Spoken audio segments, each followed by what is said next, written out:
नमस्कार, राधे राधे। स्वागत है आप सभी का एक बार फिर से सुबोध इनफाइनाइट एजुकेशन में। आज हम बात करने वाले हैं बीएससी नर्सिंग 5th सेमेस्टर की। बीएससी नर्सिंग 5th सेमेस्टर की child health nursing first. BSc nursing 5th semester में जितने भी टॉपिक थे, 6 चैप्टर हैं। 6 चैप्टर को हम एक ही वीडियो में कंप्लीट करेंगे। क्यों करेंगे ये? सर ये वैसे तो फर्स्ट सेकंड दोनों को कंबाइन में करवा रखा है, लेकिन ये क्यों किया हमने? ये इसलिए किया क्योंकि जो 5th सेमेस्टर वाले हैं, जिनके इंटरनल होने वाले हैं, क्योंकि अब हमें पता है वो इतने तो समझदार है नहीं, या इतने पढ़ने वाले तो है नहीं कि वो अभी से पढ़ना स्टार्ट कर दिया होगा उन्होंने। वो पढ़ेंगे 6 सेमेस्टर में, बिल्कुल पता है हमें। तो उनके लिए जो इंटरनल देते हैं, उनके लिए या फिर सेपरेट जो भी पढ़ने वाले हैं भाई, 6 सेमेस्टर वाले हैं, वो भी अगर पढ़ना चाहे तो वो भी देख सकते हैं ये वीडियो। नहीं देखना चाहे तो पूरी डाल रखी है फर्स्ट सेकंड की, उसमें देखें। ये ज़्यादातर तो किसके लिए बनाई गई है? मेनली 5th सेमेस्टर के लिए, ताकि वो इंटरनल में अच्छा कर सके। ठीक है, तो स्टार्ट करते हैं आज का लेक्चर।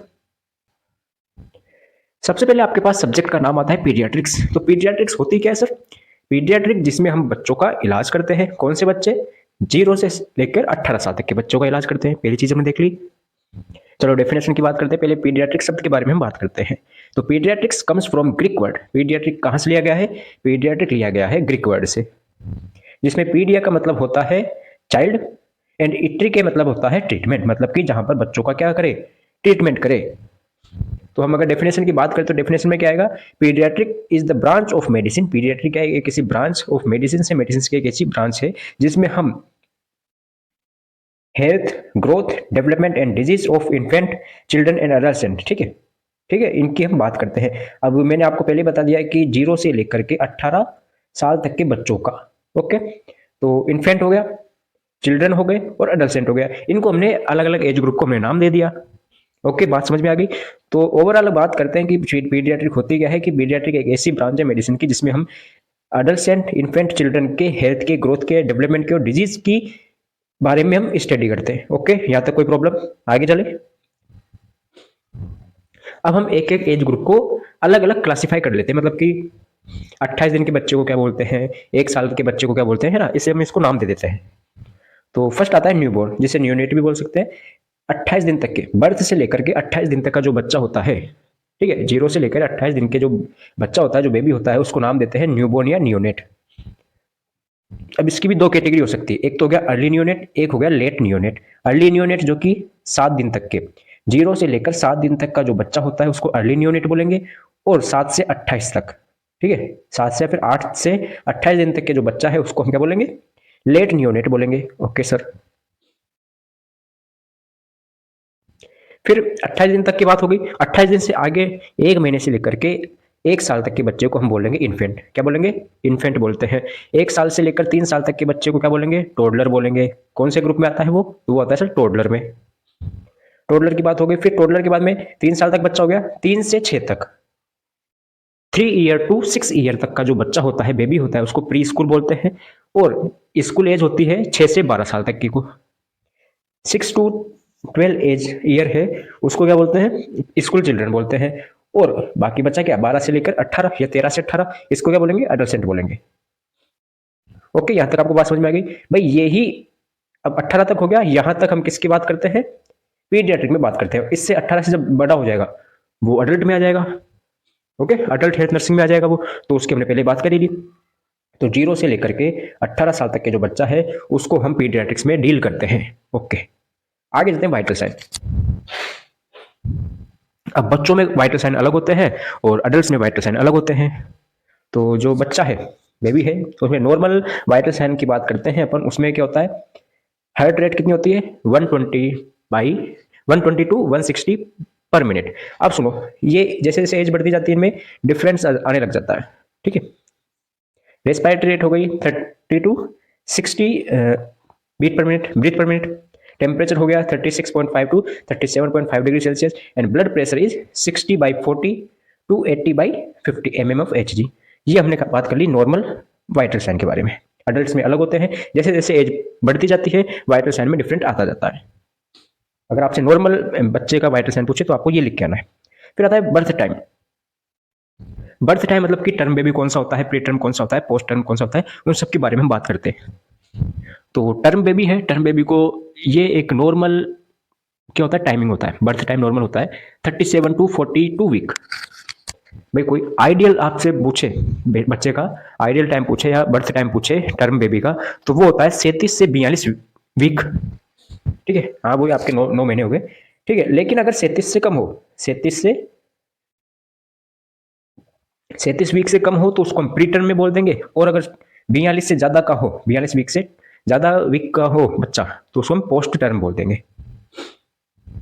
ठीक है, अब लेंथ की बात करते हैं। लेंथ नॉर्मल बेबी की लेंथ होती है 45 से 55 सेंटीमीटर, 45 सेंटीमीटर। और अगर फिक्स बताए तो फिक्स होती है 50 सेंटीमीटर, 50 सेंटीमीटर। वेट हो गया 2.5 टू 4 kg, एवरेज कितना हो गया 3 kg हो गया।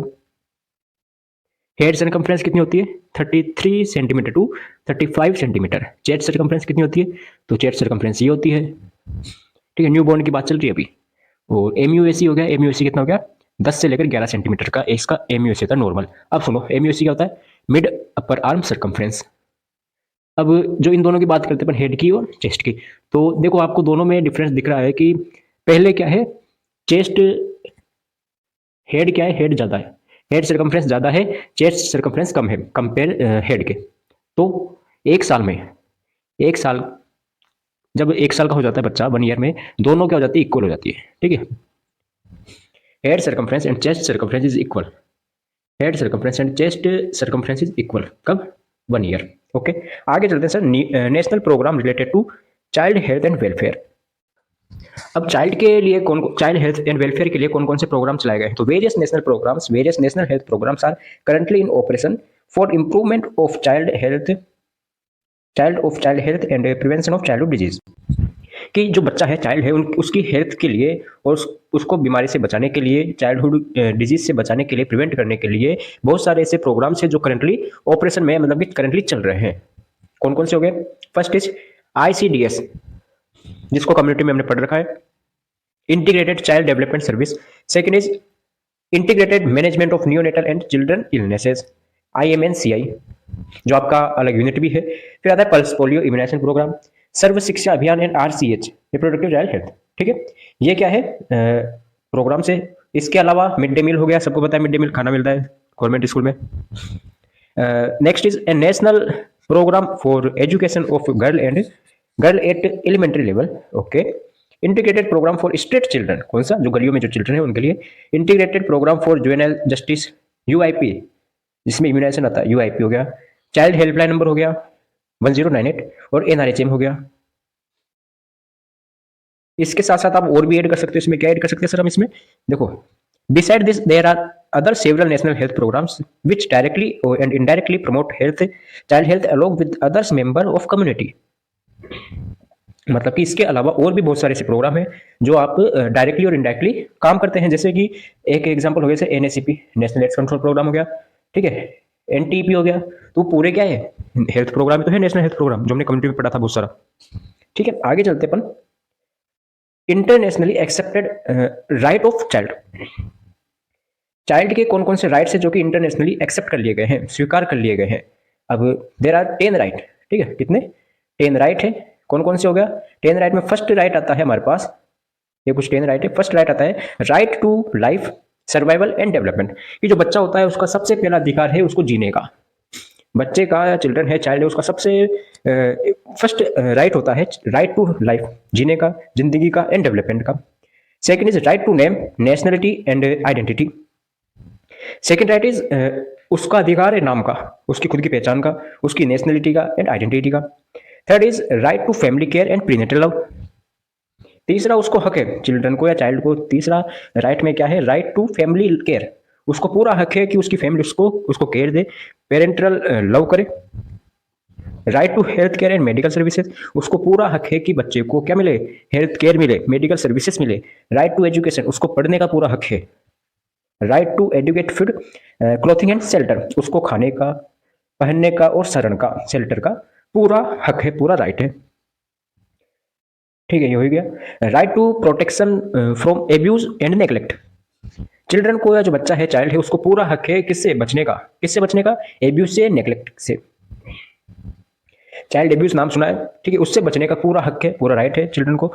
Right to protection from child labour and exploitations, exploitation मतलब कि जो बच्चा चाइल्ड लेबर होता है उससे प्रोटेक्ट करने का पूरा हक है। अब कुछ क्या है कि कुछ पेरेंट्स ऐसे होते हैं कि वो बच्चों को क्या है कि काम करने के लिए भेज देते हैं, छोटे छोटे बच्चे होते हैं उनको ना चाहते हुए भी वो काम करने के लिए भेज देते हैं, ठीक है, चलो कुछ पैसे तो आएंगे इस बहाने भेज देते हैं, तो उनको पूरा प्रोटेक्शन है, पूरा राइट है उनसे प्रोटेक्ट करने का, राइट टू फ्रीडम, ठीक है, अपनी ऑफ एक्सप्रेशंस एंड ओपिनियन, अपनी राय देने का, अपने एक्सप्रेशंस का उनको पूरा हक है, पूरा फ्रीडम का पूरा हक है, राइट टू प्ले, ठीक है, खेलने का, मनोरंजन का, इनका सभी को क्या है उनको हक है। तो ये 10 राइट होते हैं जो आपको याद रखने हैं, जो कि इंटरनेशनली एक्सेप्टेड किए गए हैं। ओके, नेक्स्ट आता है अंडर 5 क्लिनिक। क्या आता है?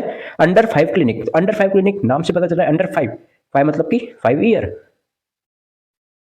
5 year. Under 5 clinic is the health services for children below 5 year to promote growth and prevent disease. ये जो 5 साल के जो छोटे बच्चे होते हैं उनके लिए हेल्थ सर्विसेज चलाई गई है। अंडर 5 क्लिनिक क्या है? एक ऐसी सर्विस है, ऐसी सर्विस चलाई गई है जो कि 5 साल से जो छोटे बच्चे होते हैं, चिल्ड्रन बिलो 5 ईयर, उनकी हेल्थ को प्रमोट करने के लिए, उनकी ग्रोथ को प्रमोट करने के लिए और डिजीज से प्रिवेंट करने के लिए ये सेवा है जो चलाई गई है। अब इसका एम क्या है, इसका उद्देश्य क्या है? तो the aim of 5 clinic, under 5 clinic is reduce under 5 mortality and ensure healthy child development. Mortality and morbidity सब में आपको क्या है ये लिख के आना है। मृत्यु दर, मोर्टेलिटी मतलब कि मृत्यु दर, कि बच्चों की जो मोर्टेलिटी है उसको कम करने के लिए और हेल्दी चिल्ड्रन को, हेल्दी चाइल्ड के डेवलपमेंट के लिए ये 5 अंडर 5 क्लिनिक है वो चलाई गई है, ये उसका उद्देश्य हो गया। अब इसमें कौन कौन सी सर्विसेज दी जाती है, तो सर्विसेज का नाम लिख लीजिए आप। इम्यूनाइजेशन, क्या हो गया? इम्यूनाइजेशन हो गया, जिसमें सभी को वैक्सीन वगैरह लगाई जाती है। ग्रोथ मॉनिटरिंग हो गया, न्यूट्रिशन एंड विटामिन सप्लीमेंटेशन हो गया, सभी को अच्छा न्यूट्रिशन देना, ठीक है, 5 साल तक के वो। ट्रीटमेंट ऑफ माइनर इलनेस, क्या? Treatment of minor illness, suppose चलते चलते खेल रहे हैं बच्चे, उनको लग गई तो उनको ट्रीटमेंट देना, ड्रेसिंग वगैरह। Health education to parents, parents के, बच्चों के जो पेरेंट्स हैं उनको एजुकेशन देना, हेल्थ एजुकेशन देना, कैसे वो प्रिवेंट कर सकते हैं डिजीज को और हेल्थ को प्रमोट कर सकते हैं। Now we discuss about unit number 2। First unit complete होती है आपके, यूनिट नंबर 2 के तरफ हम बढ़ते हैं। तो यूनिट का नाम आता है ग्रोथ एंड डेवलपमेंट। में फर्स्ट टॉपिक आता है growth and development. Growth and development में, दोनों में ग्रोथ एंड डेवलपमेंट होता क्या है पहले तो ये देखो भाई, दोनों सुने सुने लग रहे हैं। ग्रोथ का मतलब भी वृद्धि होती है और डेवलपमेंट भी कुछ इसी का सिमिलर वर्ड है, लेकिन दोनों के क्या है मीनिंग अलग अलग है। कैसे देखते हैं। Growth refers to physical increase in the size of the body और its part. Okay, it can be measured quantitatively. भाई ग्रोथ होती क्या है? ग्रोथ क्या है? Physical increase in the size of body. 2 cell थी, 2 की 4 हो गई, ये क्या है? ग्रोथ है, जिसको हम मेजर कर सकते हैं। लेकिन आपका दिमाग कुछ IQ लेवल बढ़ गया, इसको आप कैसे मेजर करोगे? ये डेवलपमेंट है। ओके, एग्जांपल देखो, increase in the height, height increase हो गई, ये ग्रोथ का एग्जांपल है। वेट इंक्रीज हो गया, हेड सर्कमफ्रेंस है वो इंक्रीज हो गया, increase in the size of organ. तो ये सभी क्या है? ग्रोथ है, जिसको हम पता कर सकते हैं, देखकर बता सकते हैं कि इसमें ग्रोथ हुई है। ओके, जबकि डेवलपमेंट की बात करते हैं हम, development is a progressive increase in the skill. किसमें? स्किल्स में। उसकी जैसे कम्युनिकेशन स्किल अच्छी हो गई, सपोज बच्चे की या फिर कोई भी बड़ा है, किसी की भी कम्युनिकेशन स्किल अच्छी हो गई, तो आप ये क्या है? डेवलपमेंट है, ना कि ग्रोथ, ठीक है। And function of the body, skills and function of the body है वो इंक्रीज हो गया। It is qualitative in the nature, ये क्या है? क्वालिटेटिव है, जबकि ग्रोथ क्या होती है? क्वांटिटेटिव होती है। जैसे सिटिंग, स्टैंडिंग, वॉकिंग, बच्चा है, बच्चा चलना सीख गया, बैठना सीख गया, ये क्या है? डेवलपमेंट है। हम पढ़ेंगे अभी माइलस्टोन, रिफ्लेक्सेस वगैरह, वो सभी क्या है? डेवलपमेंट के पार्ट है। Speech, emotional maturity, social behaviour, ये सभी क्या है? डेवलपमेंट। इसको हम मेजर नहीं कर सकते कि 5 किलो स्टैंडिंग करी उसने, ऐसा थोड़ी है। फिर दोनों में डिफरेंस की बात कर लेते हैं, ग्रोथ एंड डेवलपमेंट में क्या क्या डिफरेंस है।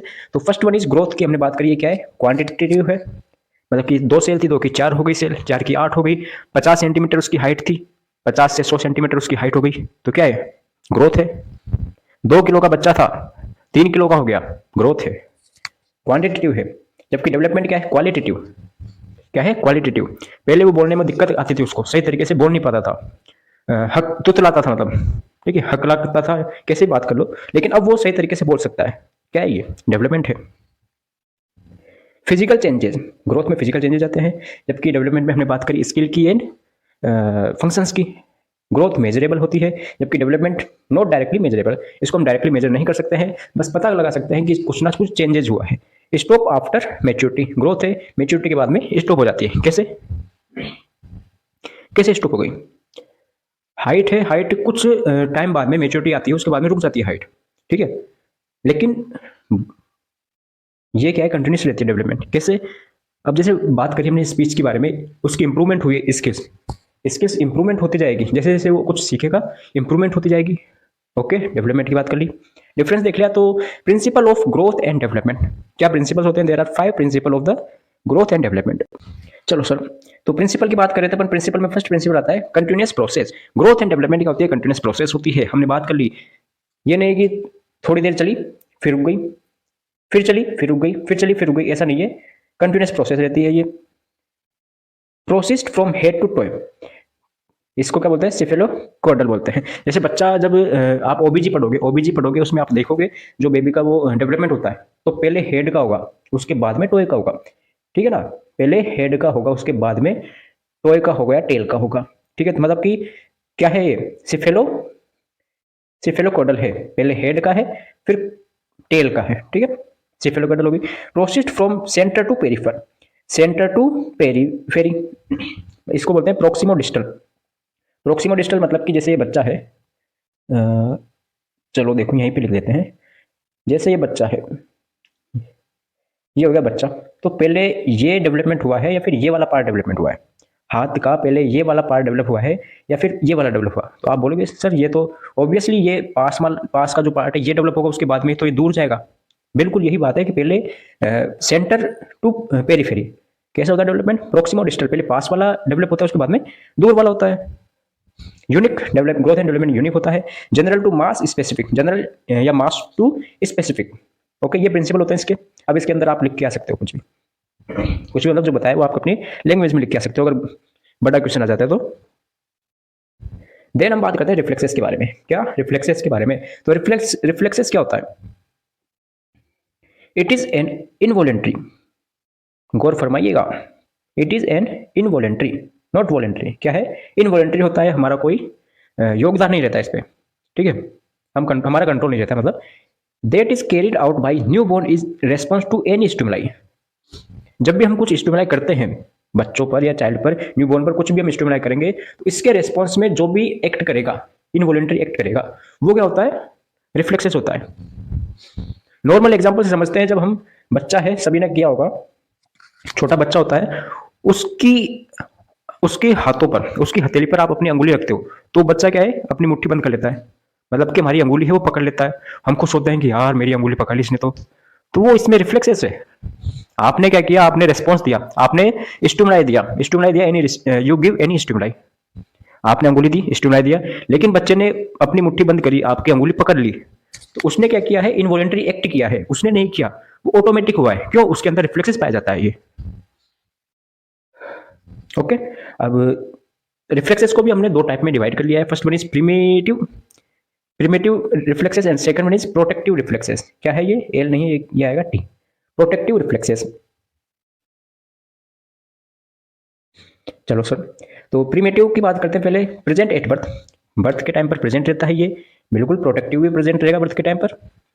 Persist for short period of time, ये कुछ टाइम के लिए ही रहता है, जबकि प्रोटेक्टिव है वो कंप्लीटली होल लाइफ रहता है। सर एक प्रोटेक्टिव का एग्जांपल बता दो। बिल्कुल बताएंगे। आप जब कुछ खाना खाते हो, आप कुछ भी खाते हो, खाना खाओ, पानी पियो, समोसा कचौरी जो भी खाते हो, आपने जैसे खाया ऑटोमेटिक नीचे चला गया। जैसे आप उसको चबा के जाएगा, वो ऑटोमेटिक नीचे चला गया। क्यों? क्योंकि आपके अंदर या हमारे अंदर, सभी के अंदर क्या पाया जाता है? पेरिस्टेलाइज मूवमेंट, जिसे बोलते हैं क्रमानुकुंचन, ठीक है। तो वो जब गया, वो क्या है? वो भी एक रिफ्लेक्स है, इनवॉलेंटरी रिफ्लेक्सेस है। तो वो क्या है? पूरी life, persist for whole life. ये थोड़ी है कि दो महीने तक वो चला, उसके बाद में वो बंद हो गया, ये थोड़ी है, कंप्लीट रहता है पूरी जिंदगी।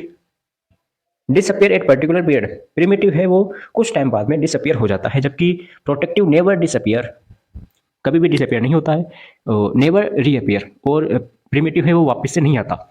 ये है कि भाई 3 महीने बाद में गया और 5 महीने बाद में वापस आ गया, ऐसा नहीं है। कभी भी वापस भी नहीं आता और रहता भी नहीं, डिसअपियर। अब कुछ रिफ्लेक्सेस है, जैसे फर्स्ट आता है रूटिंग रिफ्लेक्स। क्या गया, रूटिंग रिफ्लेक्स।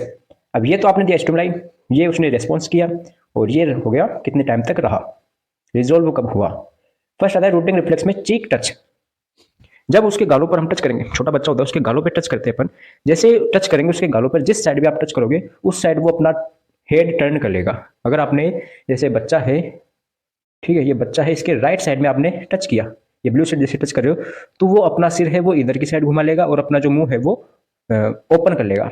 ठीक है, अब ये रिफ्लेक्स किस में काम आता है, ये रिफ्लेक्स आता है सर ब्रेस्ट फीडिंग में काम में लिया जाता है ये। ठीक है, जिसमें उसका माउथ ओपन करने के लिए और टर्न करने के लिए काम में लिया जाता है। रिजॉल्व कब हो जाता है, ये 3 से 4 महीने में ये गायब हो जाता है। Second is sucking. क्या है, सकिंग। लिप और पेलेट टच, जब आप उसके होठों पर या फिर उसके पेलेट पर टच करोगे तो वो सक करने लग जाएगा। ठीक है, जैसे क्या करने लग जाएगा, सकिंग करने लग जाएगा। कब तक रहता है ये, 4 से 6 महीने तक रहता है। Moro reflex. क्या है, मोरो रिफ्लेक्स, सडन नॉइज और हेड ड्रॉप।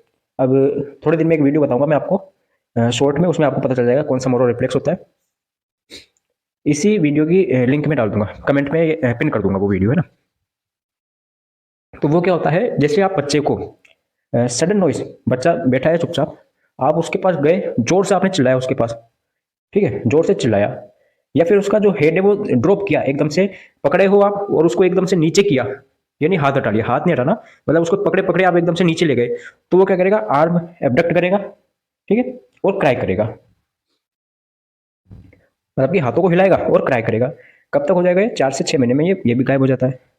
नेक्स्ट आता है स्टेपिंग रिफ्लेक्सेस। स्टेपिंग रिफ्लेक्सेस मतलब कि किसी को फीट टच सरफेस, जब हम बच्चे को उठाया, बच्चे को उठाने के बाद में हम उसके पैर है वो जमीन के टच करवाते हैं, सरफेस पर टच करवाते हैं, तो वॉकिंग मूवमेंट, वो चलने की तरह मूवमेंट करता है, पैर हिलाता है, आगे पैर करता है। ठीक है, ये कब हो जाता है, 1 से 2 महीने में ये भी रिजोल्व हो जाता है। Next is glabellar reflex. Glabellar में क्या होता है, जब आप क्या करते हो, ये हो गया बेबी का,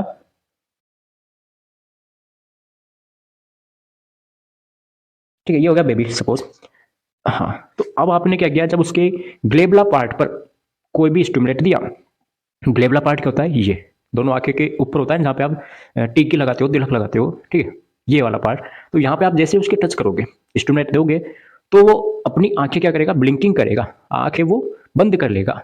ठीक है, 3 से 4 महीने बाद में ये भी रिजोल्व हो जाता है। चलो सर आगे चलते हैं। माइल स्टोन क्या आता है, माइल स्टोन, माइल स्टोन मतलब कि, माइल स्टोन मतलब कि जैसे जैसे बड़ा होता जाता है उसमें माइल स्टोन आते जाते हैं, रिफ्लेक्सेस जाते जाते हैं। ओके, माइल स्टोन, अब आप ये मत समझना माइल स्टोन मतलब कि पत्थर। Development milestone are age specific skill that child achieve as a part of normal growth and development. कि माइल स्टोन का मतलब है कि अगर उसकी ग्रोथ एंड डेवलपमेंट नॉर्मल है, तो ये चेक करने के लिए पता लगा सकते हैं कि अगर माइल स्टोन सही टाइम पर आ रहा है उसके, माइल स्टोन मतलब कि अगर वो सही टाइम पर चल रहा है, सही टाइम पर उसने चला, सही टाइम पर वो कुछ बोल रहा है, तो इसका मतलब क्या है, उसके ग्रोथ एंड डेवलपमेंट है वो नॉर्मल है, एब नॉर्मल नहीं है। इंपॉर्टेंस की बात करते हैं, माइलस्टोन होता क्या है, इसके इंपॉर्टेंस क्या है, तो वही कि माइलस्टोन से हम, माइलस्टोन हमारी हेल्प करता है किसमें, असेसिंग नॉर्मल ग्रोथ। अभी हमने बात कर ली कि जैसे बच्चा है 18 महीने में रनिंग करना चालू कर देता है, 18 महीने का जो बच्चा होता है वो रनिंग कर देता है, रनिंग कर लेता है, लेकिन हुआ क्या, वो 18 में नहीं करके वो 24 महीने में कर रहा है रनिंग, मतलब कुछ ना कुछ तो गड़बड़ है। तो ये हमें नॉर्मल ग्रोथ के बारे में हेल्प करता है एसेसिंग के लिए। Next is detection of development delay. अब जैसे मैंने बताया 18 महीने में चलना था लेकिन वो 24 महीने में चल रहा है, दौड़ रहा है, मतलब रनिंग कर रहा है, तो उसमें क्या है, डेवलपमेंट डिले है। Okay, next is planning stimulating and intervention, कि अब क्या करें भाई, 18 महीने में चलना था लेकिन दौड़ना था, लेकिन वो 24 महीने में दौड़ रहा है, तो कुछ ना कुछ तो गड़बड़ है, इसकी प्लानिंग करेंगे, इसके लिए हम क्या करें, इंटरवेंशन करें, तो ये माइलस्टोन है उसमें हेल्प करता है। अब कुछ माइलस्टोन दे रखे हैं, जैसे कि 3 महीने का जो बच्चा होता है वो head control and social smile करना चालू कर देता है। इससे पहले अगर वो हंस रहा है तो इसका कोई मतलब नहीं है, वो सबको देख के हंस रहा है, ये नहीं कि आपको देख के हंस रहा है बच्चा। 6 महीने का जो बच्चा होता है, 6 मंथ का, सिट विद सपोर्ट, ठीक है, जैसे 6 है, 6 6 है तो 6 का मतलब हो गया sit with support, double S आ गया, एस एस, तो 6 विद सपोर्ट हो गया। ट्रांसफर ऑब्जेक्ट, ऑब्जेक्ट को ट्रांसफर करता है, इधर का उठा के उधर कर देगा, ठीक है। 9 महीने का जो बच्चा होता है, ट्रैवल्स मतलब रेंगना स्टार्ट कर देगा वो, स्ट्रेंजर एंजाइटी रहेगी उसको, कोई भी आएगा तो वो डर रहेगा, एंजाइटी रहेगी उसको। 12 मंथ का जो बच्चा होता है वो walk with support, walk with support, support के साथ चलने लग जाएगा। वो स्पीक 1 to 2 वर्ड्स, 1 से 2 वर्ड बोलने लग जाएगा, माँ पा आ, ऐसे ना। 2 साल का जो बच्चा होता है वो रनिंग, ठीक है। अब कुछ में 2 साल लिख रखा है, कुछ में 18 महीने लिख रखा है, तो आपको याद रखो 18 मंथ, 18 मंथ में बच्चा है वो रनिंग करना स्टार्ट कर देता है, ये याद रखो आप। And use 2 words sentence, 2 word sentence बोलना स्टार्ट कर दे, जैसे माँ पापा, ठीक है ऐसे। 3 ईयर का जो बच्चा है वो साइकिल चलाना, डे टाइम टॉयलेट ट्रेनिंग, ठीक है, दिन के टाइम पे वो टॉयलेट ट्रेनिंग आ जाती है उसके अंदर। 5 ईयर का जो बच्चा होता है स्किप्स ड्रो ड्रो स्क्वायर, ठीक है, स्क्वायर बनाना स्टार्ट कर देता है, काउंटिंग करना स्टार्ट कर देता है नंबर्स को, ठीक है, ये स्टार्ट कर देता है। नेक्स्ट टॉपिक आता है ब्रेस्ट फीडिंग। क्या आता है? Breast feeding. ब्रेस्ट फीडिंग सबको पता है, न्यूट्रिशन में पढ़ा था आपने, एक बार फिर से देख लेते हैं। ब्रेस्ट फीडिंग क्या होती है? Breast feeding means feeding the baby with mother's breast milk directly from the breast in a natural way, कि बच्चे को नेचुरल वे में मदर्स के ब्रेस्ट के द्वारा डायरेक्टली मिल्क दिया जाए, फीडिंग कराई जाए, ये होता है ब्रेस्ट फीडिंग। ये कब स्टार्ट कर देते हैं? अगर नॉर्मल डिलीवरी हुई है, या फिर नॉर्मल बात करते हैं, नॉर्मल अगर आपसे पूछे ब्रेस्ट फीडिंग कब स्टार्ट करनी चाहिए, तो वैसे तो एज सुन एज पॉसिबल, जितना जल्दी हो सके उतना जल्दी आप उसको क्या कर दो, स्टार्ट कर दो, एज सुन एज पॉसिबल। लेकिन फिर भी अगर एग्जैक्ट टाइम पूछे तो 30 मिनट के अंदर अंदर, होने के 30 मिनट के अंदर अंदर, बर्थ के 30 मिनट के अंदर अंदर आपको ब्रेस्ट फीडिंग स्टार्ट कर देनी है। डिलीवरी की पूछे तो 4 से 5 घंटे, मतलब ऑपरेशन के, अगर ऑपरेशन के थ्रू हुआ है बच्चा, किसके थ्रू हुआ है? ऑपरेशन के थ्रू हुआ है बच्चा, LSCS हुआ है, लो सेगमेंट सिजेरियन सेक्शन, इसके थ्रू हुआ है, मतलब कि ऑपरेशन के थ्रू हुआ है, तो 5 घंटे विद इन 5 आवर्स आपको ब्रेस्ट फीडिंग स्टार्ट कर देनी है। कोलेस्ट्रम होता है फर्स्ट मिल्क, 3 से 4 दिन का मिल्क होता है। फिर ट्रांजिशनल मिल्क 7 से 10 दिन का मिल्क है, वो ट्रांजिशनल मिल्क कहलाता है। एक्सक्लूसिव ब्रेस्ट फीडिंग क्या होती है? बर्थ टू 6 मंथ, बर्थ से लेकर के 6 महीने तक की जो ब्रेस्ट फीडिंग होती है उसको एक्सक्लूसिव ब्रेस्ट फीडिंग बोलते हैं, EBF। क्या बोलते हैं? EBF। EBF means the baby receive only breast milk for first 6 month, कि जब बच्चा है बेबी हुआ होने के 6 महीने तक उसको कुछ नहीं देना सिवाय ब्रेस्ट मिल्क के, ब्रेस्ट मिल्क के अलावा कुछ नहीं देना उसको, ये होता है EBF का सिस्टम। नो अदर फूड और ड्रिंक, नॉट इवन वाटर, कुछ भी नहीं देना, एक्सपेक्ट क्या, मेडिसिन और ORS एंड विटामिन, इनके अलावा उसको कुछ नहीं देना, ये होता है EBF का सिस्टम। बेनिफिट्स क्या क्या है EBF के? तो एक्सक्लूसिव ब्रेस्ट फीडिंग के बेनिफिट्स की हम बात करते हैं तो कंप्लीट न्यूट्रिशन फॉर 6 मंथ, बच्चे को 6 महीने तक कंप्लीट न्यूट्रिशन दो, कंप्लीट न्यूट्रिशन मिल जाता है इससे। स्ट्रॉन्ग इम्यूनिटी, ब्रेस्ट मिल्क में आपको पता है इम्यूनिटी IgA पता है, तो वो अच्छी रहती है, इम्यूनिटी डेवलप होगी। प्रिवेंट एलर्जी एंड इन्फेक्शन से वो बच सकता है। रिड्यूस इन्फेंट मोर्टिलिटी, मोर्टिलिटी है वो कम हो जाएगी, इन्फेंट मोर्टिलिटी है, मृत्यु है वो, मृत्यु दर है वो कम हो जाएगी। फिर आता है कोलेस्ट्रॉल की कुछ बात कर लेते हैं। कोलेस्ट्रॉल में येलो कलर होता है, येलो, लेस इन अमाउंट में कम होता है, यानी कि कोलेस्ट्रॉल है तो ज़्यादा आएगा। इम्यूनिटी रिच होती है, कौन सी होती है? हाई होती है। प्रोटीन भी अच्छा खासा अमाउंट में रहता है। Sign of good attachment, good attachment के क्या क्या साइन होते हैं? तो ओपन वाइड माउथ, जब ब्रेस्ट फीडिंग करा रहे हैं बच्चे को तो उसके साइन पूछ लेते हैं। ओपन वाइड माउथ, बच्चे का मुंह है वो क्या रहना चाहिए? ओपन, क्या रहना चाहिए?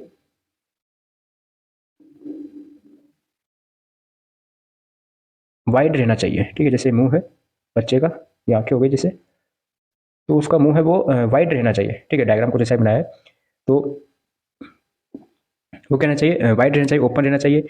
कवर एरोला कंप्लीटली, एरोला है पता है आपको, एनाटॉमी पढ़ रखे, जो एरोला है वो कंप्लीटली कवर रहनी चाहिए। लोअर लिप इवर्टेड, जो नीचे की जो क्या होता है होट होता है, लोअर लिप होता है वो इवर्टेड रहना चाहिए, ठीक है, मतलब जैसे ये होट हो गया तो ये वाला जो नीचे वाला लिप है वो थोड़ा इवर्टेड रहना चाहिए।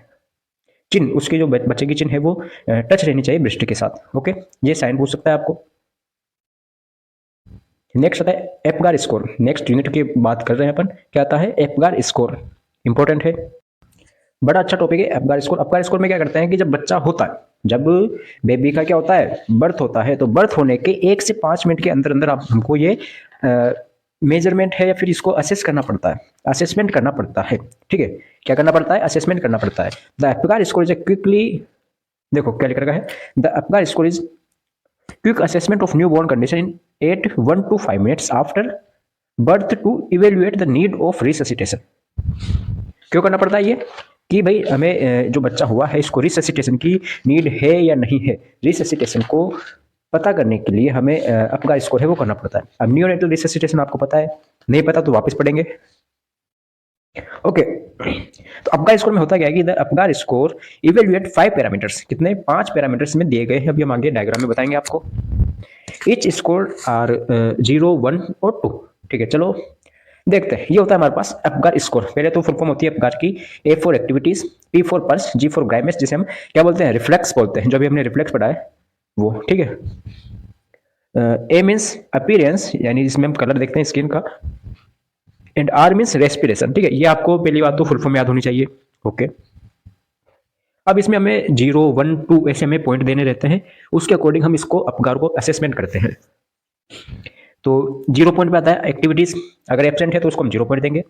प्रेजेंट है flexed arm and leg, arm और लेग क्या है, फ्लेक्स्ड है, क्या है, फ्लेक्स्ड है, तो 1 पॉइंट। और अगर एक्टिव है तो 2 पॉइंट हो गया। ठीक, ऐसे ये क्या होता है, स्कोर दिए रहते हैं, इसके अकॉर्डिंग हमें सेट करना रहता है। अब अगर सपोज किसी कोई बच्चा है, उसका स्कोर कितना आ रहा है, अभी देखते हैं। एक्टिविटीज ये आ गई, उसमें पल्स है, पल्स ये हो गई, ग्राइमेस है ये हो गया, ठीक है, अपीयरेंस इसकी ये हो गई, और रेस्पिरेशन है ये हो गया। अब इसका स्कोर कैसे पता करें, स्कोर को हम पूरे को क्या कर देंगे, कैलकुलेट कर देंगे।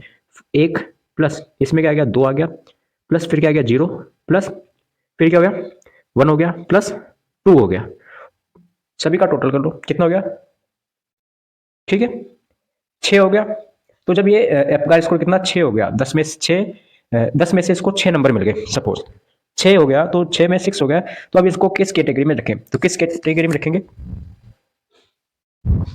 7 से 10 के बीच में। अगर स्कोर आ रहा है 7 से 10 के बीच में, तो बेबी क्या है, नॉर्मल है, गुड कंडीशन में है, और उसको केवल रूटीन केयर दे दो। आप क्या दे दो, रूटीन केयर दे दो। अगर उसका स्कोर 4 से 10 6 के बीच में आ रहा है, अभी हमने देखा 6 स्कोर आया था, अगर 4 से 6 के बीच में आ रहा है तो बच्चा क्या है, मॉडरेट कंडीशन में है, मॉडरेट है, रूटीन केयर देंगे, O2 स्टिमुलेट करेंगे, सक्शन करेंगे। अगर 0 से 3 के बीच में आ रहा है स्कोर उसका, तब हमें रिससिटेशन की जरूरत पड़ेगी। ठीक है, क्या पड़ेगी, रिससिटेशन की नीड होगी। अब रिससिटेशन क्या होता है, चलो देख लेते हैं साथ के साथ ही। जैसे सीपीआर पढ़ा आपने, अडल्ट में क्या पढ़ा, सीपीआर पढ़ा, वैसे ही उसी टाइप का नियोनेटल रिससिटेशन होता है। सीपीआर की फुल फॉर्म क्या है, कार्डियोपल्मोनरी रिससिटेशन, तो ये भी क्या है, neonatal resuscitation. Neonatal resuscitation is the set of life saving intervention performed at birth to help newborn establish breathing and circulation।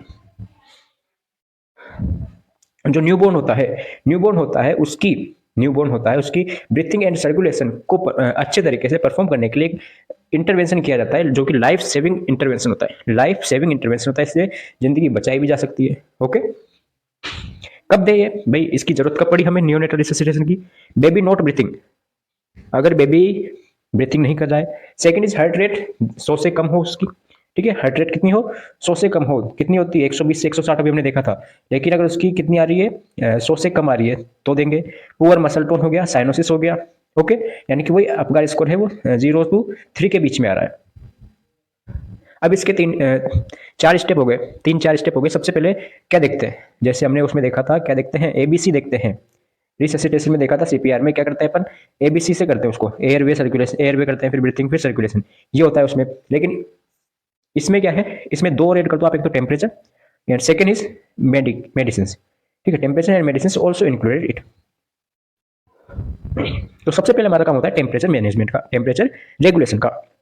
बच्चा हुआ, बच्चा होते ही हमें इनिशियल स्टेप में फर्स्ट 30 सेकंड में हमें क्या करना है, प्रोवाइड वार्म, उसको वार्म करना है, ड्राई करना है। अगर वार्म नहीं हो तो हमें उसको रेडिएंट वार्मर में उसको यूज कर लेना है। रेडिएंट वार्मर यूज करके हम उसको गर्म कर सकते हैं, वार्म कर सकते हैं। ठीक है, ओके सर।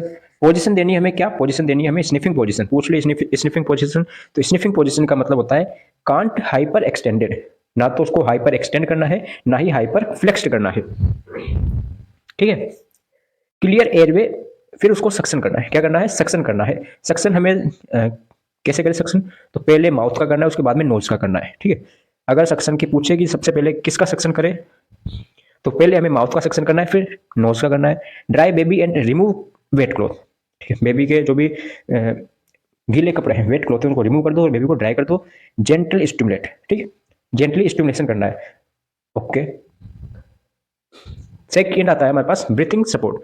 देखो फर्स्ट देख लिया इनिशियल स्टेज में, सेकंड आता है ब्रीथिंग सपोर्ट। ब्रीथिंग कैसे दे? ब्रीथिंग के लिए जब या तो उसको एपनिया हो, एपनिया का मतलब पता है आपको, या फिर हार्ट रेट 100 से कम हो गई हो, तो क्या करें, पॉजिटिव प्रेशर वेंटिलेशन, पीपीवी नाम सुना होगा आपने, पीपीवी का पॉजिटिव प्रेशर वेंटिलेशन है, इसका काम में लेना है। इसी के साथ साथ हम बैग मास्क टेक्निक का भी काम ले सकते हैं, जिसे हम बोलते हैं बैग एंड मास्क वेंटिलेशन, ठीक है, इसको यूज ले सकते हैं। अब जो मास्क है वो कैसे कवर रहना चाहिए, उसकी नोज, माउथ एंड चिन, ये तीनों कवर रहनी चाहिए किसमें, मास्क में। पोजिशन आपसे पूछ ले मास्क प्लेसमेंट का, तो देख लिया हमने, ऐसा प्लेसमेंट रहना चाहिए। और उसकी रेट क्या होगी, 40 to 60 breath per minute. Okay, third stage आती है हमारे पास चेस्ट कंप्रेशन में। जैसे चेस्ट कंप्रेशन उसमें करते हैं, किसमें, सीपीआर में करते हैं, पाम हथेली का यूज करके करते हैं, वैसा नहीं करना है यहाँ पर, हमें करना है टू थंब टेक्निक। कौन सी टेक्निक यूज लेनी है, टू थंब टेक्निक यूज में लेनी है। अब इसमें हार्ट रेट कितनी हो गई, 60 हो गई है। ब्रीथिंग में कितनी थी, तो सर ब्रीथिंग में तो 100 की से कम थी, लेकिन इसमें 60 से कम हो गई है after 30 second of effective PPV, ठीक है, पॉजिटिव प्रेशर वेंटिलेशन। मेथड क्या काम में लेना है, अगर ये हमें देखने को मिलता है तो मेथड लेंगे two thumb technique, ratio 3/1, 3:1, 3 compression plus 1 ventilation, 3 compression plus 1 ventilation, ऐसा रेशो रखना है। और ये रेशो होता है 1 मिनट तक देना है आपको, कितना, 1 मिनट तक देना है, 1 मिनट तक देना है। तो आप ये रेशो यूज में लोगे तो रेट हो जाएगी आपकी 1 मिनट में 90 compression plus 30 breath per minute, ठीक है, ये हो जाती है आपकी। उसके बाद में मेडिकेशंस, क्या हो गया, मेडिकेशंस हो गया। अगर हार्ट रेट क्या हो, 60 से कम हो गई हो, heart rate 60 beat per minute से कम हो गई हो, तो मेडिसिन की नाम पूछे, मेडिसिन का नाम होता है एपिनेफ्रिन, या जिसे हम बोलते हैं एड्रेनलिन, एडीआर। ओके, क्या बोलते हैं, एडीआर बोलते हैं। रूट हो गया आईवी या फिर एंडोट्रेकियल रूट से हम दे सकते हैं। Give normal saline if hypovolemia, अगर जो पेशेंट है, जो बच्चा है, वो हाइपोवोलेमिया शॉक में है, हाइपोवोलेमिक शॉक में गया है, तो हम उसमें नॉर्मल सलाइन का यूज कर सकते हैं। अगर आपसे अमाउंट पूछे, कंसेंट्रेट वगैरह पूछे, तो कितना हो सकता है, तो वो होगा सर 0.9%, ठीक है, एनएस। आगे चलते हैं, ये देखो, ये देते हैं ऐसे अपन थंब टू थंब कंप्रेशन। आगे चलते हैं एलबीडब्ल्यू बेबी। एलबीडब्ल्यू का मैनेजमेंट कैसे करें, लो बर्थ वेट जो बच्चा है उसका मैनेजमेंट कैसे करेंगे, तो nursing management of low birth weight baby. A low birth weight baby is a newborn with a baby weight।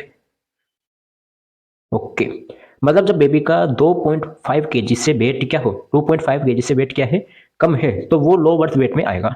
Normal weight हमने देख लिया अभी, ठीक है, बताओ नॉर्मल वेट क्या होता है, बिल्कुल सही, 2.5 टू 4 केजी हमने देखा था, जिसका एवरेज देखा था 3 केजी, ठीक है। लेकिन अगर इससे कम हो, 2.5 केजी से कम हो वेट, तो वो एलबीडब्ल्यू में कंसिडर्ड होगा। अब एलबीडब्ल्यू के भी हमने 3 टाइप देख लिए, कौन कौन से, फर्स्ट वन इज एलबीडब्ल्यू, जिसमें नॉर्मल 2500 ग्राम या 2.5 केजी से कम वेट होगा। Second is very low birth weight, V LBW, इसमें 1.5 केजी से कम हो, ठीक है। And third one is extremely low birth weight, E LBW, इसमें 1 केजी से कम हो वेट, ठीक है, तो वो इसमें आएगा। अब इसका मैनेजमेंट कैसे करें, तो मैनेजमेंट के लिए मेंटेन बॉडी टेम्परेचर, सबसे पहले तो बॉडी टेम्परेचर मेंटेन करना है। अर्ली एंड फ्रिक्वेंट फीडिंग, ईबीएफ अभी पढ़ा हमने, एक्सक्लूसिव ब्रेस्ट फीडिंग, वो करवानी है। कंगारू मदर केयर देनी है। कंगारू मदर केयर क्या होती है, बिल्कुल नेक्स्ट टॉपिक आपका कंगारू मदर केयर आएगा, केएमसी। इन्फेक्शन प्रिवेंशन करना है, भाई हुआ किससे है, सोर्स क्या है, उसको आप हटा दो। Regular monitoring of growth and vitals, growth and vitals को रेगुलर मॉनिटरिंग करते रहो। ये होता है एलबीडब्ल्यू का मैनेजमेंट। अब आता है नेक्स्ट टॉपिक आपके पास, बिल्कुल केएमसी। केएमसी नाम तो सुना ही होगा, बिल्कुल कंगारू मदर केयर, जिसमें अब माँ है वो अपने बच्चे को केयर देती है to reduce hypothermia, to maintain temperature regular. देखें हम तो kangaroo mother care is a method of care for low birth weight and preterm baby. पूछ ले कि कंगारू मदर केयर देते किससे हैं, तो तुरंत आपका आंसर आ जाना चाहिए, एलबीडब्ल्यू को और प्रीटर्म बेबी है उनके लिए देते हैं ये। तो इंडिकेशंस हो गए LBW and preterm baby, which involve, जिसमें इन्वॉल्व है स्किन टू स्किन कॉन्टेक्ट। हम इंटरवेंशन क्या कर सकते हैं, क्या देते, कैसे करते हैं, तो फर्स्ट आ गया स्किन टू स्किन कॉन्टैक्ट, ईबीएफ हो गया, second is exclusive breast feeding हो गया, and early discharge with follow up. तो तीन हमारे पास क्या होते हैं, क्राइटेरिया होते हैं जिससे हम केएमसी करते हैं, मतलब कि तीन मेथड हो सकते हैं। तो टाइमिंग की बात करते हैं, टाइमिंग के लिए मिनिमम 1 से 2 घंटे तो आपको देना ही है। जैसे अगर आप केएमसी करवा रहे हो तो मिनिमम 1 से 2 घंटे तो आपको करवानी है। यानी कि 30 मिनट करवाया, फिर उठ गए, बच्चे को साइड में रखा, फिर काम करने चले गए, फिर 15 मिनट केएमसी दी, फिर हट गए, उससे कोई फायदा नहीं होने वाला। आइडियली अगर हम देखें तो 8 से 12 घंटे एक दिन में, 8 to 12 आवर्स पर डे आपको केएमसी करवानी है। ठीक है, केएमसी में क्या होता है, तो केएमसी में ये होता है। ठीक है, तीन चीज देख ली हमने। कंटिन्यू कब तक देनी है, तो जब तक कि बच्चे का वेट है 2.5 kg ना पहुंच जाए, या फिर 2.5 kg से ज्यादा ना पहुंच जाए। ठीक है, अब प्रोसीजर की बात करते हैं, इसमें करते कैसे हैं प्रोसीजर। प्रोसीजर में फर्स्ट प्रोसीजर आता है mother wear front open clothing. जो मदर कपड़े पहने वो आगे से क्या होने चाहिए, ओपन रहने चाहिए। ठीक है, आगे से खुले रहने चाहिए, ओपन रहने चाहिए, ताकि बेबी को केएमसी करवा सके। Baby is placed upright between mother's breast. Baby है, मदर के जो ब्रेस्ट है उसके बीच में रहना चाहिए, ब्रेस्ट है उसके बीच में रहना चाहिए। Baby's head turn to one side, baby का हेड है वो एक साइड टर्न रहना चाहिए, one side. Baby covered with cloth, और बेबी को क्लोथ से कवर्ड रखो आप। कैसे कवर्ड रखो, continuous skin to skin contact maintain, कि जो आप दे रहे हो उसमें स्किन टू स्किन कॉन्टैक्ट रहना चाहिए। ठीक है, यानी कि बीच में कपड़ा आ रहा है। एनकरेज फ्रिक्वेंट ब्रेस्ट फीडिंग, और बार बार क्या करवानी है, ब्रेस्ट फीडिंग करवानी है। ठीक है, ये होता है ईबीएफ का। क्या करना है, वियर फ्रंट ओपनिंग क्लोथ पहनना है।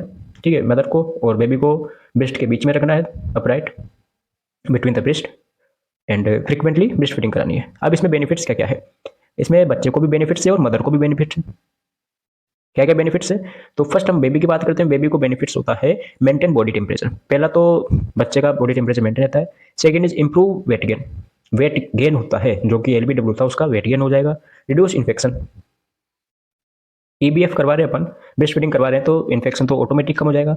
Improve breathing and heart rate, promote better sleep, अच्छे से नींद ले पाएगा वो।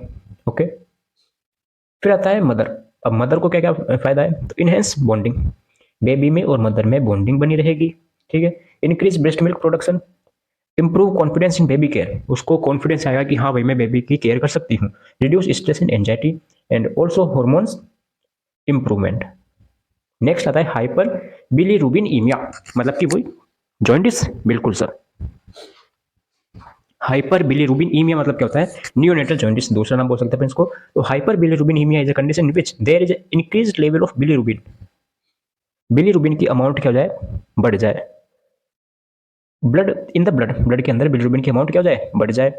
रिजल्टिंग इन, इसके रिजल्ट में क्या देखने को मिलेगा, yellow discoloration of the skin, skin का कलर येलो हो जाएगा, स्क्लेरा का कलर येलो हो जाएगा, and also mucous membrane is also yellow colour. अब इसमें भी दो टाइप का होता है, मेनली कितना, दो टाइप का होता है, एक तो physiological and one is pathological jaundice. Physiological and pathological jaundice, physiological jaundice है वो कि 24 घंटे के अंदर अंदर होता है, विद इन, सॉरी 24 घंटे के बाद में होता है, बेबी के बर्थ के 24 घंटे के बाद में होता है। जबकि पैथोलॉजिकल है वो 24 घंटे के अंदर अंदर हो जाता है। ओके, आगे बात समझ में, बिल्कुल सर। अब एक आपके पूछा जाता है मैनेजमेंट में फोटोथेरेपी, क्या पूछा जाता है, फोटोथेरेपी के बारे में पूछा जाता है। तो फोटोथेरेपी ये होती है, फोटोथेरेपी जो ये लाइट है ये होती है फोटोथेरेपी, और ये बच्चा सो रहा है इसको जॉइंटिस में काम में ली जाती है। Phototherapy treatment for neonatal jaundice, कब काम में लेते हैं, नियोनेटल जॉइंटिस में काम में लेते हैं। यूज ब्लू लाइट, बेसिकली इसमें 6 लाइट होती है, कितनी, इसमें 6 लाइट होती है। कौन कौन सी, जिसमें 4 तो ब्लू कलर की होती है, एंड 2 कौन सी होती है, व्हाइट कलर की होती है। ये होगी लाइट की बात। ठीक है, अब ब्लू लाइट की जो अगर हम पूछे कितनी की होती है वो, तो 430 से 490 एनएम की फ्रीक्वेंसी मान सकते हैं, उस फ्रीक्वेंसी होती है। Convert bilirubin into water soluble form, ये क्या करता है, बिलीरुबिन को वाटर फॉर्म में, देखो फोटोथेरेपी का काम करती है।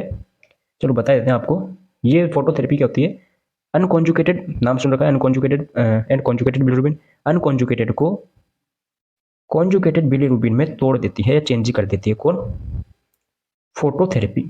ठीक है, फोटोथेरेपी क्या करती है, अनकॉन्जुकेटेड बिलीरुबिन को कॉन्जुकेटेड बिलीरुबिन में चेंज कर देती है, और जो कॉन्जुकेटेड बिलीरुबिन है वो क्या होगा, बिल्कुल वो कॉन्जुकेटेड है, वो वाटर सोल्युबल है, वो बाहर निकल जाएगा और बच्चे में जो जॉइंटिस है वो ट्रीट हो जाएगा।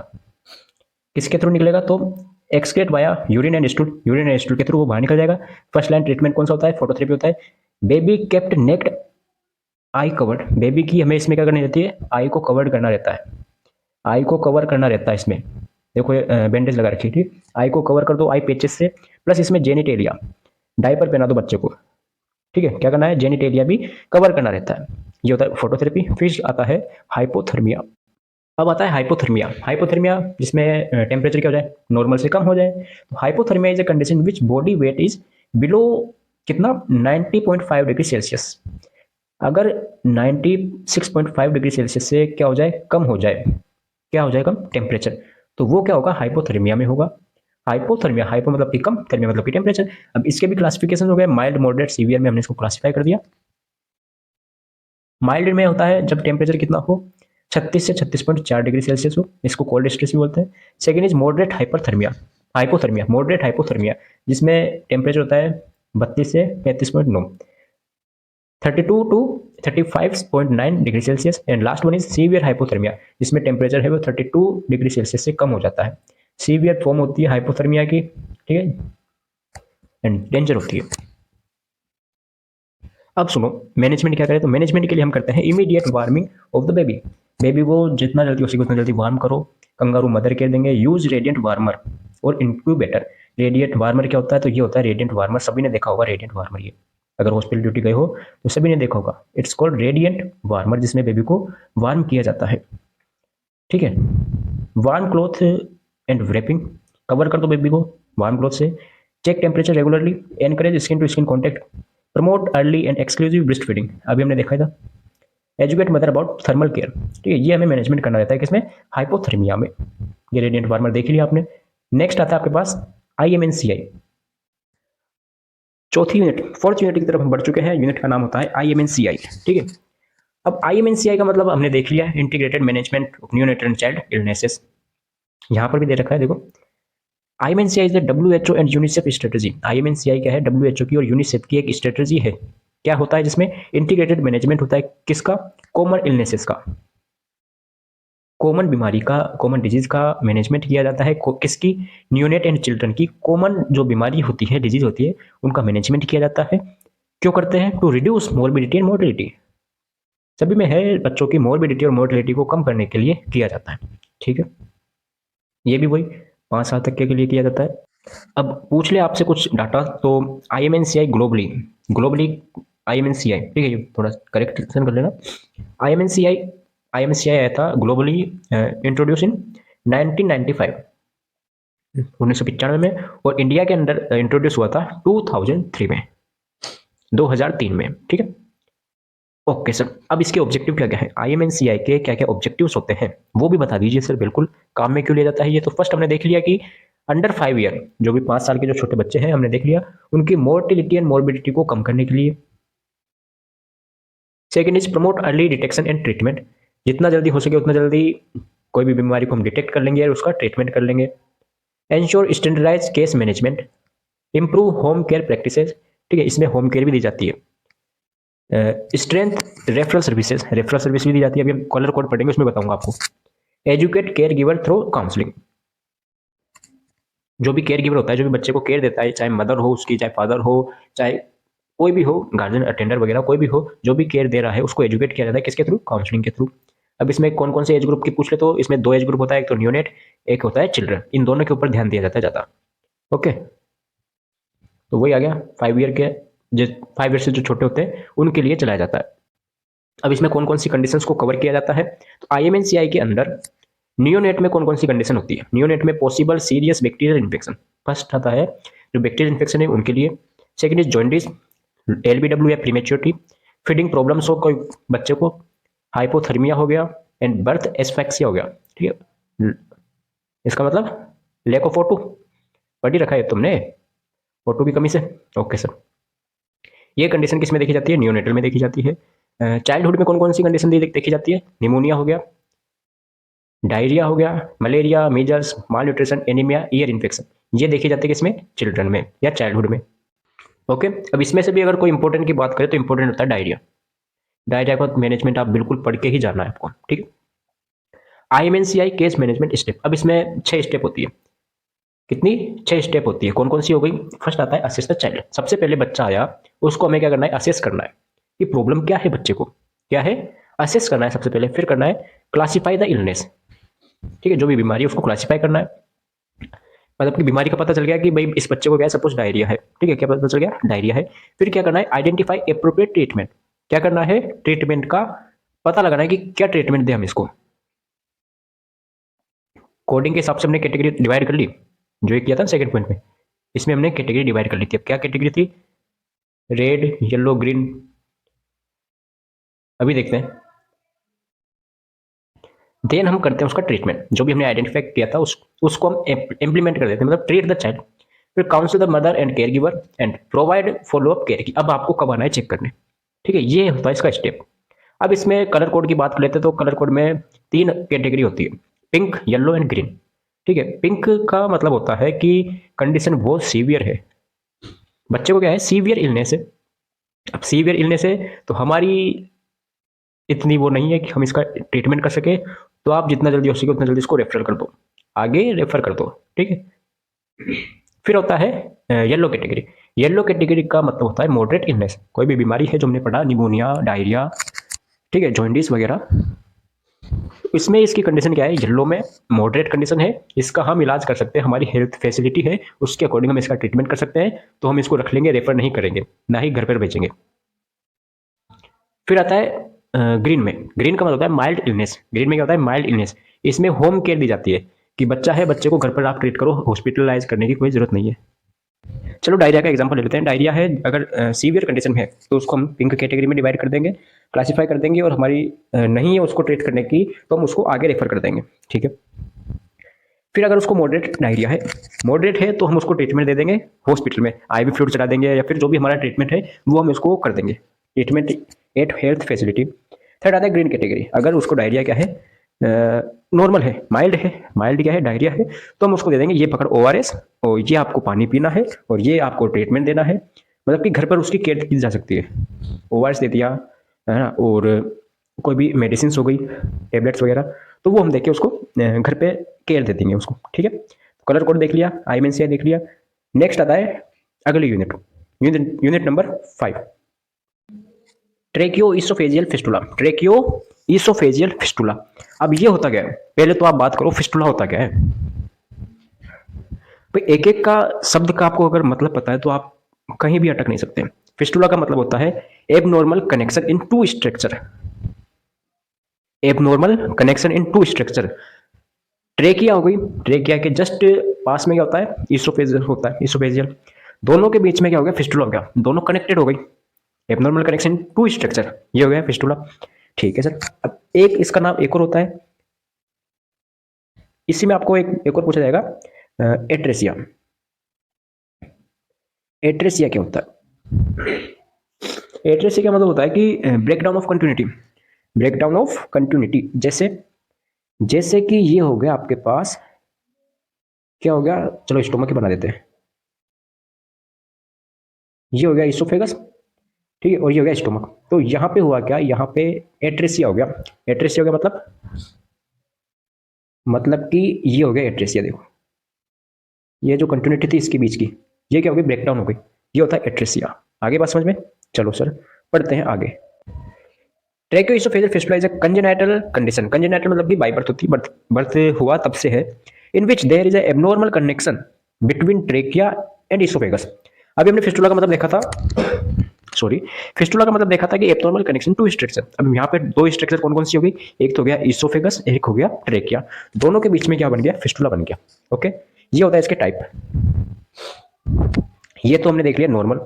नॉर्मल ये होता है क्या? नॉर्मल है, ये तो हो गया ट्रेकिया, और ये हो गया इसोफेगस, और ये स्टोमक हो गया। लेकिन लेकिन लेकिन हुआ क्या? एट्रेसिया हो गया। क्या हो गया? फर्स्ट का नाम होता है atresia with distal fistula. Atresia with distal fistula. अब ये ऊपर का ये वाला पार्ट है, ये होता है प्रोक्सिमल, ये होता है डिस्टल। तो अगर ऊपर क्या हो गया? एट्रेसिया हो गया, तो proximal atresia, distal fistula. Okay, second है एट्रेसिया विद डबल फिस्टुला। अब दोनों के बीच में एट्रेसिया तो हो गया, कंटिन्यूटी ब्रेकडाउन हो गई, लेकिन फिस्टुला दोनों साइड हो गया, यहां भी हो गया, यहां भी हो गया, तो डबल फिस्टुला हो गया। नेक्स्ट आता है फिस्टुला एंड एट्रेसिया। तो इसका नाम क्या हो गया? Proximal fistula and atresia, distal atresia. Okay, अब ये है, इसमें केवल एट्रेसिया है, फिस्टुला नहीं है। फिस्टुला का मतलब कनेक्शन है, कनेक्शन नहीं है। और ये है, इसमें एट्रेसिया नहीं है, ओनली क्या है, फिस्टुला। ओके, ये टाइप हो गए इसके। आगे हम देखते हैं इसका हाइपोथायरॉइडिज्म। क्या देखते हैं? हाइपोथायरॉइडिज्म। अब हाइपोथायरॉइडिज्म क्या होता है? हाइपो मतलब कम, थायरॉइडिज्म का मतलब होता है थायराइड। जब थायराइड की क्या हो जाए, थायरोक्सिन क्या हो जाए, कमी हो जाए, तो hypothyroidism is a condition characterized by deficiency of the thyroid hormone. Deficiency of the thyroid hormone, thyroid hormone की क्या हो गई, डेफिशिएंसी हो गई, लीडिंग टू स्लो मेटाबॉलिज्म। जिससे क्या होगा, मेटाबॉलिज्म स्लो हो जाएगी, ग्रोथ स्लो हो जाएगी, और डेवलपमेंट है चिल्ड्रन का जो भी क्या हो जाएगा, स्लो स्लो स्लो। ओके, अब हाइपोथायरॉइडिज्म भी दो टाइप की होती है, कंजेनिटल एंड एक्वायर्ड। कंजेनिटल जो कि present at birth, and acquired जो कि डेवलप हो चाइल्डहुड के बाद में। ओके, फिर आता है इसके कारण क्या है, कोज क्या है। तो कोज में फर्स्ट कोज आता है कंजेनिटल एब्सेंस और माल फॉर्मेशन ऑफ थायराइड ग्लैंड। कि या तो थायराइड ग्लैंड है वो हुआ तभी से क्या है, अनडेवलपमेंट है, माल फॉर्मेशन है, डेवलप सही तरीके से नहीं हुई है, या फिर एब्सेंस है। Okay, second is iodine deficiency, iodine की कमी हो गई। Third is auto immune thyroiditis हो गया, इन्फ्लेमेशन हो गया। नेक्स्ट इज थायराइड सर्जरी और रेडिएशन, या थायराइड की सर्जरी कराई हो, रेडिएशन हो, या फिर सर्टेन ड्रग्स, कुछ ड्रग्स होती है जो कि ये प्रॉब्लम क्रिएट करती है। आपको केवल ये याद रखना है, ड्रग्स का नाम याद नहीं रखना। अब क्या क्या फीचर्स देखने को मिलते हैं, सिम्टम्स क्या क्या देखने को मिलता है, तो इन इन्फेंट्स के अंदर देखने को मिलेगा आपको प्रोलॉन्ग्ड जॉन्डिस, लंबे टाइम तक जॉन्डिस रहेगा। ठीक है, नियोनेटल जॉन्डिस जिसे बोलते हैं, हाइपर बिलिरुबिनीमिया जो भी हमें पढ़ा। सेकंड इज पुअर फीडिंग, बच्चा सही तरीके से फीड नहीं कर पाएगा। कॉन्स्टिपेशन हो गया, लार्ज टंग जिसे बोलते हैं macroglossia, and last one is delayed milestone, जो हमने अभी माइलस्टोन पढ़ा था, कब चलना सीखता है, कब दौड़ता है, कब, है ना, वो क्या हो जाएगा, डिले हो जाएगा, लेट होगा। फिर आता है चिल्ड्रन। तो चिल्ड्रन के अंदर क्या क्या देखने को मिलेगा, तो चिल्ड्रन के अंदर देखने को मिलेगा poor growth, delayed puberty, weight gain हो जाएगा ज़्यादा। अब आपने देखा होगा, या तो बच्चे होते हैं जिनकी थायराइड होती है प्रॉब्लम, उनका वेट ज़्यादा रहता है। ठीक है, लेथार्जी हो गया, ड्राई स्किन हो गया, and delayed mental development. Okay, आगे आगे बात समझ में। आगे चलते हैं, इसका मैनेजमेंट क्या करें। तो मैनेजमेंट के लिए हम थायरोक्सिन रिप्लेसमेंट थेरेपी होती है, जिसमें थायरोक्सिन है उसका रिप्लेसमेंट कर दिया जाता है।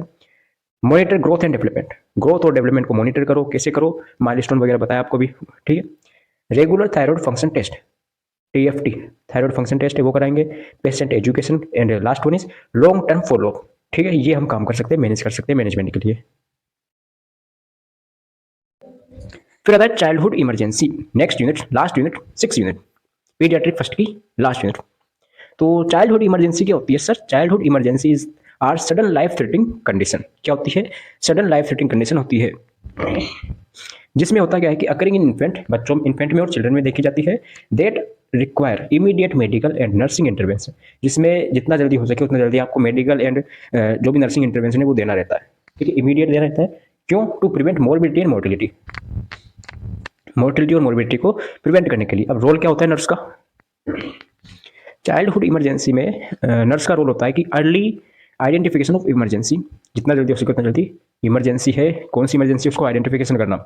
सेकंड इज, जब हम उसका पता करेंगे तभी तुम उसका इलाज कर पाएंगे। Second is provide first aid and life saving care, maintain airway breathing and circulation, ABC को मेंटेन करो। प्रिवेंट कॉम्प्लिकेशंस, कॉम्प्लिकेशंस को बचाओ, अगर नहीं हुआ है तो उनको प्रिवेंट करो। Provide emotional support to parents, parents को इमोशनल सपोर्ट दो कि कोई बात नहीं, सब ठीक हो जाएगा। ठीक है, टाइमली रेफर एंड डॉक्यूमेंटेशन, अगर आपसे नहीं हो पा रहा है तो आप जितना जल्दी हो सके उतना जल्दी टाइम से ही आगे रेफर कर दो। ये नहीं कि एक बार और ट्राई करते हैं सही हो जाएगा, ऐसा नहीं है। रेफर कर दो टाइमली, एंड डॉक्यूमेंटेशन कर दो जो जो भी आपने काम किया है। ओके, अब देखो इसमें ये सिलेबस दे रखा था आपके चाइल्डहुड इमरजेंसी में। ये देख लिया हमने, एक्सीडेंट क्या होता है आपको पता है, एक्सीडेंट चलते चलते गिर गया, एक्सीडेंट हो गया। अब इसका मैनेजमेंट कैसे करोगे आप? ठीक है, आप अपने मैनेजमेंट लिखना नहीं, इसमें कोज एंड प्रिवेंशन लिखना है। ठीक है, पॉइजनिंग, पॉइजनिंग का मतलब होता है कि कोई जहर है, पॉइजन है, वो इनहेल कर लिया या फिर डाइजेस्ट कर लिया, या फिर या तो बाई ओरल रूट या बाई नेजल रूट से वो क्या गया, इनहेल कर लिया। तो अब इसका ये कारण हो गया। प्रिवेंशन के लिए हम क्या करेंगे आपको पता है, नहीं पढ़ रखा तो आप पढ़ सकते हो, वैसे इतना ज़्यादा इंपॉर्टेंट है भी नहीं। फॉरेन बॉडीज, जैसे फॉरेन बॉडीज में क्या क्या हो सकता है? फॉरेन बॉडीज में आ सकता है कि कुछ सीड्स हो गए, बीज हो गए किसी के, ठीक है, नाक में, मुंह में या फिर कान में चला गया जाए। ठीक है, फंडामेंटल में पढ़ा था हमने। हेमरेज हो गया, हेमरेज मतलब कि एक्सेसिव ब्लीडिंग हो गई। बर्न आप सबको पता है बर्न क्या होता है, जलना। एंड ड्राउनिंग मतलब कि बिल्कुल टैंक, टैंक है वो उसका ढक्कन खुल रहा है, बच्चा खेल रहा है, खेलते खेलते टैंक में गिर गया तो वो होता है ड्राउनिंग। ठीक है, बाकी इसको बड़े अच्छे तरीके से आपको पढ़ा रखा है। कुछ नहीं करना आपको, 5th सेमेस्टर की प्लेलिस्ट खोलनी है पीडियाट्रिक की, और लास्ट यूनिट को ओपन करना है। ज़्यादा लंबा लेक्चर होगा नहीं, ऑलमोस्ट 10 मिनट का होगा खींच के, ज़्यादा 10 मिनट का होगा। ठीक है, ये होती है पीडियाट्रिक फर्स्ट कंप्लीट।